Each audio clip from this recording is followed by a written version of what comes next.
Hi! So, kakauwi ko lang galing work. Malis ako ng bahay ng 6 a.m. Tapos nakarating ako dito sa bahay ng almost 10 p.m. Grabe, parang bumibisita na lang talaga ako sa bahay yan. Bumili ako yung flowers ko. On the way home, meron akong nakitang matanda. Nagbebenta siya ng flowers. So, bumili na lang ako kahit hindi ko pa naman feel bumili ng flowers. Pero bumili na lang ako kasi kawawa naman yung matanda. Tsaka sobrang lamig ngayon sa labas. So, kahit pa paano, di ba, may benta siya. Sobrang late na, pero nagbibenta pa din siya ng flowers sa labas. Katabi lang siya ng, ng highway. So, ayun. 15,000 won lang siya. Ang ganda niya.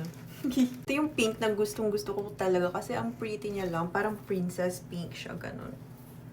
Sobrang lamig na dito ngayon, guys, sa Korea, as in. Parang, hindi na kami nag-autumn dito. Diretso na kami winter. Nakakaloka.